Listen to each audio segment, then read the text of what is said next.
আমরা বিভিন্ন স্কুলে গিয়ে আজকের যা পরিস্থিতি, আজকের যা চিত্র, আপনাদের মিডিয়া বন্ধুদের মাধ্যমে আমরা গোটা মুর্শিদাবাদ জেলা তথা গোটা রাজ্যতে আমরা এটা পরিস্থিতিটা বলতে চাইছি আপনাদের মাধ্যমে।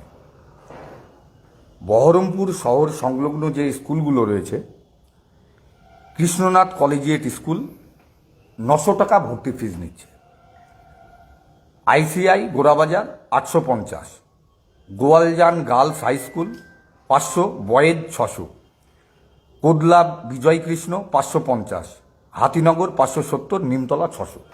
এই যে নামগুলো বললাম 6টা স্কুলের, এইটা হচ্ছে বহরমপুর। হ্যাঁ, সঙ্গে জেএন একাডেমিটাও সেম ওই 670 টাকা মতো নিচ্ছে। কোন কোন ক্লাস এটা ক্লাস 5 থেকে একদম 8 পর্যন্ত। কোনো স্কুল কি করছে, আমাদের কাছে যা খবর এসছে, আমাদের এসএফআই লিডাররা সেখানে যাওয়ার চেষ্টা করেছে স্কুলে। আমি নিজে, আমার সভাপতি, আমরা দুজনেই আইসিআই স্কুলে গেছিলাম, আমাদেরকে হেডস্যার ঢুকতে দেয়নি, কথা বলেনি আমাদের সঙ্গে। আমি আজকের ঘটনা বলছি। বিষয় হচ্ছে যে কিছু জিনিস যেগুলো আমরা বলতে চাইছি, যেটা আমরা সবসময় এসএফআই যেটা বলে যে সরকারি তো নির্ধারিত রেট হচ্ছে 240 টাকা। এই যে এত বেশি টাকা নেওয়া হচ্ছে, এটা কার নির্দেশে, কিভাবে? এবং আজকের সবথেকে অবাক করা বিষয় হচ্ছে ডোমকল ব্লক গড়াইমারি অঞ্চল 7 নম্বর অঞ্চল, ডোমকলের 7 নম্বর অঞ্চল, গড়াইমারি অঞ্চল,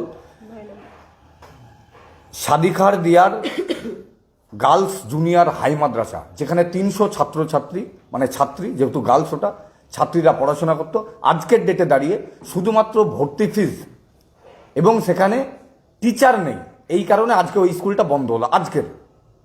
তাহলে এই যে প্রতিনিয়ত অলরেডি আমাদের মুর্শিদাবাদ জেলায় 702টো স্কুল বন্ধ হয়েছে শুধুমাত্র মুর্শিদাবাদে, আজকের ডেটে দাঁড়িয়ে আর একটা বাড়লো, 703টে হলো। আমরা আপনাদের মাধ্যম দিয়ে আমরা একদম মানুষের কাছে এবং ছাত্রছাত্রী যারা গার্জেন আছেন, অভিভাবক আছেন, আমরা তাদের কাছে বলতে চাইছি যে প্রতিনিয়ত আমাদের প্রতি যে স্কুল এবং কলেজগুলোকে যেভাবে টার্গেট করা হচ্ছে, কোনো সময় সেটা ভর্তি ফিস বাড়ানো, কোনো সময় সেগুলো টিচার নিয়োগ হচ্ছে না, এই কারণে গোটা মুর্শিদাবাদ জেলাটা আজকের এই চিত্রে আমরা দাঁড়িয়ে আছি। আজকে গোটা পরিষ্কার আমাদের কাছে। আমরা এসএফআই পরিষ্কারভাবে বলে দিতে চাইছি, সরকারি নির্ধারিত রেট যা আছে, এই রেটের বাইরে যদি আপনারা 1 টাকা বেশি নেন, আমরা কিন্তু রাস্তায় নামবো এবং আপনাদের স্কুলের গেটে কিন্তু আমরা যাব। এটা আজকে আমরা হয়তো এইভাবে প্রেস মিট ভাবে বলছি, কালকে কিন্তু একদম রাস্তায় নেমে লড়াই আন্দোলনের মধ্যে দিয়ে আমরা কিন্তু এইটাকে ছিনিয়ে নেব। যারা এখনো অনেক স্কুল আছে, আমাদের কাছে রিপোর্ট আসছে বহরমপুরের 2-1টা স্কুল এবং মুর্শিদাবাদের 2-1টা স্কুল যেখানে এখনো ভর্তি স্টার্ট হয়নি। আমি সেই সব স্যার এবং সেই সব স্কুলের কর্তৃপক্ষ যারা ম্যানেজিং কমিটি আছেন তাদের কাছে আবেদন জানাবো যে স্কুলের ফিস 240, তার বেশি আপনারা স্কুলের ফিসটা নিতে পারেন না। এটা সরকার বিরোধী একটা কাজ। আপনারা কোন হিসাবে নিচ্ছেন 240 টাকার বেশি? কে নিতে বলেছে আপনাদের? এটা ম্যানেজিং কমিটি ঠিক করতে পারে 240 টাকার বেশি ফিস নেবে? এটা ম্যানেজিং কমিটি ঠিক করতে পারে? ম্যানেজিং কমিটিকে এই রাইটটা কে দিল? এটা তো গভর্নমেন্ট আমাদেরকে বলছে যে 240 টাকা রেট, ফিক্স রেট। এটা তারপরে দাঁড়িয়ে এত বেশি টাকা নিচ্ছে। আমরা একদম পরিষ্কারভাবে বলছি যে আমরা এসএফআই, মুর্শিদাবাদ জেলা এসএফআই, আমরা রাস্তায় নেমে এর প্রতিরোধ কিভাবে করতে হয় সেটা এসএফআই জানে। যেসব স্কুল নেয়নি সেই সব স্কুলকে সতর্কবার্তা দিতে চাইছি এবং যেসব স্কুল নিয়েছেন সেই সব গেটে আগামীকাল থেকে আমাদের কিন্তু এই লড়াই শুরু হবে। ব্যাস, যে স্কুলগুলো নিচে সব অবৈধ হয়? হ্যাঁ, একদম অবৈধভাবে। এদের রিসিপ্টগুলো দেখলে বুঝতে পারবেন। এদের রিসিপ্টগুলো আমাদের কাছে প্রত্যেকটা রিসিপ্ট আছে, আপনারা চাইলে আপনাদেরকে আমি রিসিপ্ট দেখিয়ে দিতে পারি। কিছু কিছু রিসিপ্ট আছে যেগুলো ডেভেলপমেন্ট চার্জ হিসাবে নিচ্ছে। কিসের ডেভেলপমেন্ট চার্জ নিচ্ছে? 240 টাকার মধ্যে, তার মধ্যে থাকে তো এই টাকাটা। তারপরে দাঁড়িয়ে আবার কোনো স্কুল, কোনো আমাদের এসএফআই এর লিডাররা তারা যখন স্কুলের গেটে যাচ্ছে, তারা যখন স্যারদের সঙ্গে কথা বলছে, তাদেরকে বোঝানো হচ্ছে যে স্কুলে এক্সট্রা আমাদেরকে গেস্ট টিচার রাখতে হচ্ছে। গেস্ট টিচারটা রাখতে হবে কেন? আমাদের প্রশ্ন তো এই জায়গাটায়। গেস্ট টিচারটা কেন রাখবে? সরকার তার ফোরাম, সরকার যে ক্রাইটেরিয়ার মধ্য দিয়ে সরকার যেভাবে চালনা করে, যে স্কুল কলেজের যেভাবে আমাদের শিক্ষক নিয়োগ হয়, সেই নিয়োগে সরকার প্রতিনিয়ত ব্যর্থ। প্রতিনিয়ত আজকে ব্যর্থ, এর আগেও বিগত দিনে 26,000 বাদ গেল, তারপরে আরো কত বাদ যাবে আমরা জানি না, প্রতিনিয়ত ব্যর্থ হচ্ছে। তার দায় আমরা কেন নেব? ছাত্র সমাজ কেন তার দায় নেবে? একটা বাচ্চা ছেলে যে ক্লাস 5-এ পড়ে, এই যে কথাটা আপনাকে বলছিলাম, সাদিয়ার high school, junior girls high school, 300 ছাত্রী ছিল সেখানে। আজকের ডেটে দাঁড়িয়ে ওই ছাত্রীগুলো যাবে কোথায়? স্কুলটা বন্ধ হয়ে গেল, মাত্র একজন টিচার আছে। আজকের সকালের খবর বলছি, 11টার সময় আমরা যাব কালকে সেখানে গিয়ে আমরা কিভাবে স্কুলটাকে বাঁচানোর চেষ্টা বা যেভাবে বাঁচানো যায় সেইভাবে তাদের গার্জেনদের সঙ্গে কথা বলা, সেখানকার মানুষজনের সঙ্গে কথা বলা, এই কাজটা আমরা করব। আপনার নাম? আমার নাম এনজামুল হক রানা, SFI জেলা সেক্রেটারি।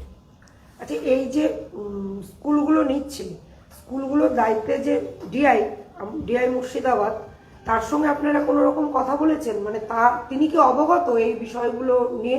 এটা শুধু ডিআই অবগত না, এইটা আমরা এর আগের বছরও তাই আমরা ডিএম এর কাছে, যখন আমরা ডিআই এর কাছে ডেপুটেশন দিই, ডিআই আমাদের কাছে একটা কথা পরিষ্কারভাবে জানিয়েছিলেন, এটা আমাদের হাতে নেই। ডিআই বলছে এটা আমাদের হাতে নেই। তখন বললো কার হাতে আছে? আমরা জিজ্ঞেস করেছিলাম, আমাদের ছাত্র নেতৃত্ব, আমি নিজে উপস্থিত ছিলাম সেখানে, আমরা গেছিলাম। ডিআই বলেছে এটা আমাদের হাতে নেই। আমি জিজ্ঞেস করলাম কার হাতে আছে আপনি বলুন। তখন উনি বললেন এইটা তো ডিএম এর হাতে আছে। আমি নিজে সেখানে উপস্থিত ছিলাম, ডিএমকে জিজ্ঞেস করেছি, ডিএম বলেছে এটা আমার হাতে নাই। হাতটা কার আছে? কিন্তু ডিআই, আমরা বলতে চাইছি এখানে হাতটা কার আছে? এর হাত নাই, ওর হাত নাই, হাতটা আছে কার? তাহলে হাতটা কার আছে তাকে আমাদেরকে বলুক, আমরা সেখানে যাব, যার হাত আছে তার কাছে আমরা গিয়ে জিজ্ঞেস করবো। কিন্তু গত বছর আমরা দেখেছি যখন এসএফআই এর আন্দোলনের একটা তুমুল আন্দোলন হয়েছিল জেলাব্যাপী, তারপরে ডিআই প্রত্যেকটা স্কুলে নোটিশ পাঠিয়েছিল যে 240 টাকার বেশি নিতে পারবে না, কিন্তু অলরেডি যারা নিয়ে ফেলেছে তাদেরকে ছাত্রছাত্রীদেরকে সেই টাকা রিটার্ন দিতে হবে, এবং কিছু কিছু স্কুল সেই টাকা রিটার্ন দিয়েছিল বলেও আমাদের কাছে খবর আছে। তো এইবার সেই বিষয়টাতে আপনারা কতটা এগোবেন ভাবছেন?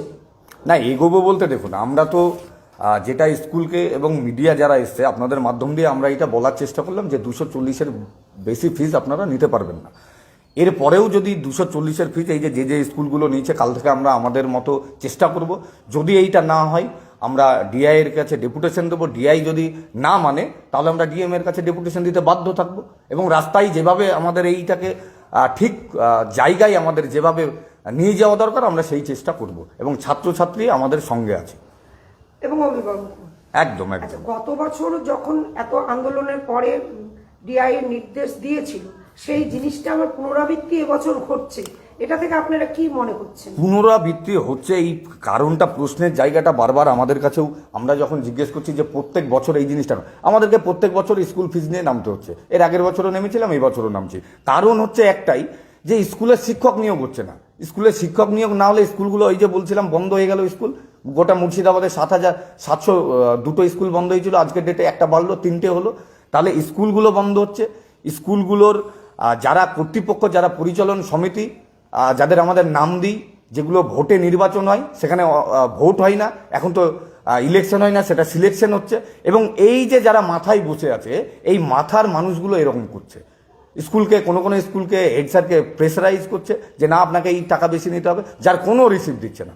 আমরা বারবার বলেছি এ কথা, এবারও আমরা এই কথাই বলছি। কাল থেকে আমরা রাস্তায় নামবো।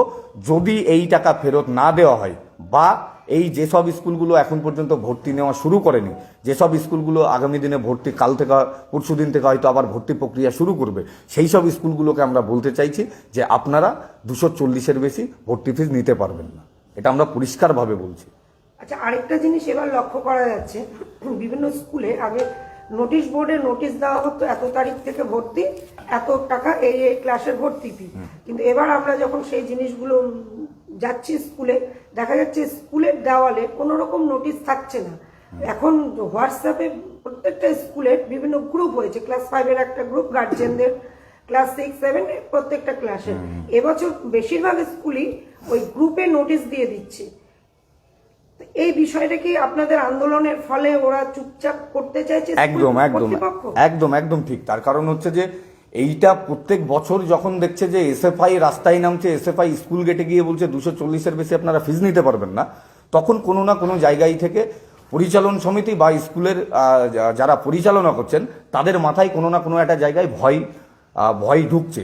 যে কারণে তারা কি করছে, প্রত্যেক ক্লাসের, এখন তো টেকনোলজি এত হাই, মানে এত আপডেট হয়েছি আমরা, প্রত্যেক ক্লাসের ওই যে হোয়াটসঅ্যাপ গ্রুপ খুলেছে, এবং সেই গ্রুপে গিয়ে যেটা স্কুলের নোটিশ বোর্ডে নোটিশ দেবার কথা যে এই ক্লাসের এত টাকা ভর্তি ফিস, এই ক্লাসের এত, সেটা তো 240-এর বেশি হওয়ার কথা না। এবং এইটাও 240-এর ভর্তি ফিসটা বেশি নেবে বলেই হোয়াটসঅ্যাপে মেসেজটা করছে, এবং যে নোটিশগুলো দিচ্ছে সেই নোটিশগুলো হোয়াটসঅ্যাপে পাঠানো হচ্ছে। আমরা দু একটা জায়গায়, আমি নিজেও আজকে যার কি যেন স্কুলটার নাম, জেএন একাডেমি, আমি নিজে গেছিলাম সেই স্কুলে, ওনাকে জিজ্ঞেস করলাম যে আপনার নোটিশ বোর্ডে নোটিশ কোথায়। উনি নোটিশ দেখাতে পারছেন না, বলছে কি ওই ইয়েতে হোয়াটসঅ্যাপে মোবাইলে আপনি দেখে নেবেন, যার গার্জেন আছে, যার ছেলে পড়ে সেই তার গার্জেনের মোবাইলে সেইটা চলে যাবে। কেন যাবে? এইটা তো হওয়ার কথা না, এটা তো হওয়া উচিত না। এটা তো একটা নোটিশ বোর্ড থাকে স্কুলে, সেই নোটিশ বোর্ডে একটা নোটিশ টাঙানো থাকে যে এত তারিখ থেকে এত তারিখ স্কুলে ভর্তি হবে, এই হচ্ছে ভর্তি ফিস, এইটা লেখা থাকে। এটা কোনো কারণে এসএফআইকে ভয় পাচ্ছে, ভয় পাওয়ার কারণেই এগুলো করছে। তবে ভয়টা আরও কিভাবে পাওয়াতে হয়, আর এই যে যেভাবে বেশি নিচ্ছে তার পরবর্তীতে কি করতে হয় সেটা এসএফআই জানে, সেটা এসএফআই রাস্তায় দাঁড়িয়ে বুঝে নেবে। সুজিত দা।